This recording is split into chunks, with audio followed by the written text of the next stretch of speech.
अरे भाई, ये जीवन सत्संग सुनने के लिए मिला है, पर हम इसे शिकायतों में गवा देते हैं। कभी भगवान को दोष तो कभी किस्मत को दोष। लेकिन क्या आपने कभी अपने मन से बात की है? तो आज कुछ ऐसा सुनिए जो सिर्फ एक कहानी नहीं, एक चेतावनी है। अपने जीवन से भागने की नहीं, समझने की। क्योंकि जब तक हम खुद को नहीं समझेंगे तब तक भगवान भी हमारी मदद नहीं कर सकते। देखिए, जीवन में दुख आना कोई बड़ी बात नहीं है।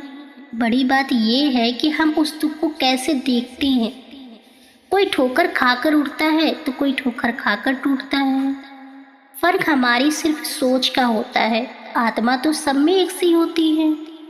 कबीर साहब कहते हैं कि दुख में सुमिरन सब करे, सुख में करे न कोई। जो सुख में सुमिरन करे तो दुख काहे का होए। जब सब अच्छा चल रहा होता है तो हम घमंड में आ जाते हैं, पर जब जीवन परीक्षा लेने आता है तब हमें ईश्वर याद आता है। सोचिए, अगर हम पहले से उसके साथ होते तो क्या ये परीक्षा इतनी कठिन लगती।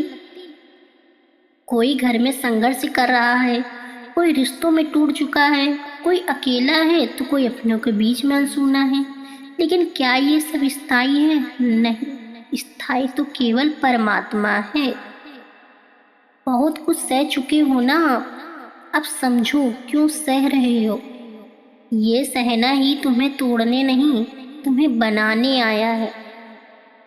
एक बहुत ही प्यारी छोटी सी कहानी है कि एक पिता रोज सुबह अपने बेटे को एक ही बात सिखाता था।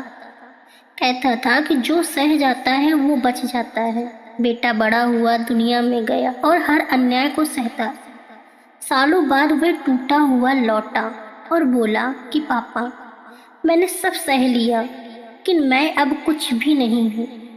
पिता ने सिर झुका लिया और कहा कि मैंने तुझे समझाना चाहा था, तुझे सहना सीख लिया। तो ध्यान रखो, जिंदगी में सब कुछ सहना नहीं होता है।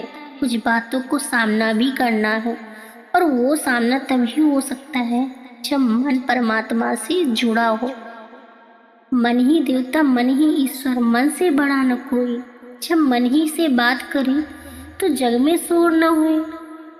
अब एक बात ध्यान से सुनिए कि अगर आपके जीवन में बार बार एक जैसी तकलीफें आ रही हैं तो वो तकलीफ नहीं है, वो एक संदेश है। जैसे स्कूल में फेल होने पर वही क्लास दोहरानी पड़ती है ना। तो वैसे ही जीवन में भी जब तक हम समझते नहीं हैं तब तक वही परिस्थितियां बार बार आती हैं। दोस्तों, आज खुद से पूछिए कि क्या मैं सच में ईश्वर से जुड़ा हूँ या बस उम्मीद लगाए बैठा हूँ। क्या मेरा मन मेरे बस में है या हालातों के इशारों पर नाचता है। एक बार, बस एक बार मन को बैठा कर पूछिए कि तुझे क्या चाहिए, पैसा, इज्जत, सुख या शांति। और तब वो धीरे से कहेगा कि मुझे बस सच चाहिए। क्या चाहिए? सच। अब निर्णय आपको लेना है दोस्तों।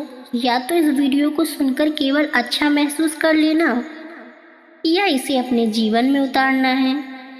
आपका निर्णय है, क्योंकि बातों से जीवन नहीं बदलता, लेकिन जब कोई बात मन को छू जाती है तब जीवन बदलने लगता है। और शायद ये वही बात हो। तो आज से हर सुबह ये सोचकर उठना कि मेरे साथ जो हो रहा है वो मेरी चेतना बढ़ाने के लिए है। तब हर दुख एक शिक्षा बन जाएगा, हर एक परीक्षा एक प्रसाद बन जाएगा। और यही सच्चा सत्संग है। दोस्तों, अगर इस वीडियो में एक भी बात आपके दिल को लगी हो तो इसे अपने तक मत रखिए, किसी और को भी सुनाइए ताकि वो भी जीवन को समझ सके। और कमेंट में राधे राधे जरूर लिखिए। राधे राधे।